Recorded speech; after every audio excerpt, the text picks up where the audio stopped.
le principe va s'appuyer sur trois points clés.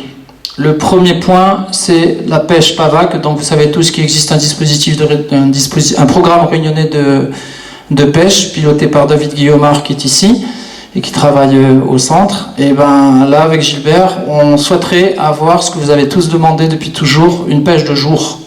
Donc on mettra en place des PAVAC qui s'appellent PAVAC Spot qui seront déployés la journée. Je vous en dirai un petit peu plus tout à l'heure. Le deuxième rideau, c'est la deuxième barrière, c'est le jet ski, des jet skis et un navire logistique. Et évidemment, le troisième, c'est que chaque surfeur devra être équipé d'un EPI. Ça, c'est les grands principes du dispositif du Tropical. Le programme réunionnais de pêche prévention, ça c'est l'existant, plus les PAVAC Spots. Alors, en discutant avec David Guillaumard, on va déployer ces PAVAC pendant à peu près 4, 5, 6 mois.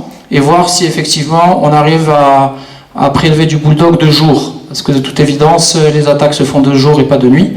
Et on veut quand même renforcer ça, c'est-à-dire de pouvoir avoir cette première barrière. À l'issue d'évaluation ou de 4, 5, 6 mois, on verra si on continue à déployer de jour ou si ce dispositif basculera sur la pêche de nuit. Ça, c'est l'ingénieur qui s'occupera de ça pour savoir, parce que ça ne sert à rien de déployer un dispositif. Si on a pêché 0 poisson pendant 6 mois, ça veut dire qu'a priori, on ne pêche pas de jour.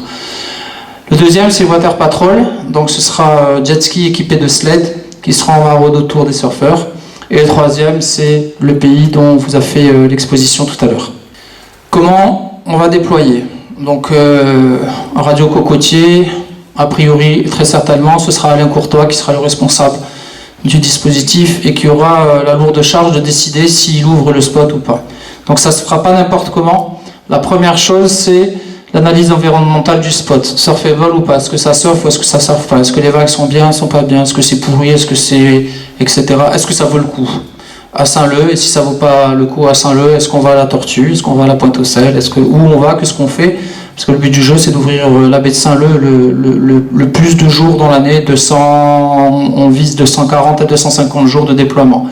Donc, il y a l'analyse environnementale du spot. Je caricature, vague parfaite le matin à 9h. On sait qu'il va y avoir un gros vent de nord à midi. C'est déployé jusqu'à midi. Si à midi, ça devient trop pourri, on lève et on sort.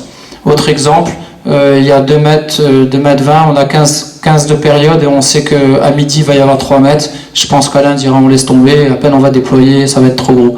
Donc ça c'est l'acte 1, c'est surfable ou c'est pas surfable. C'est bon, les vagues sont ok, on passe au deuxième indicateur. C'est l'analyse de l'effort de pêche. C'est-à-dire qu'on aura des indicateurs de pêche qui nous disent favorable, réservé, défavorable.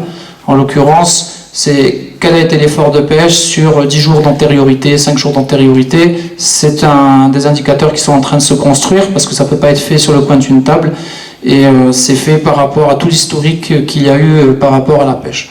En admettant qu'on est sur un avis favorable, il y a des bonnes vagues, c'est parfait. On a eu de la pêche sur les jours précédents.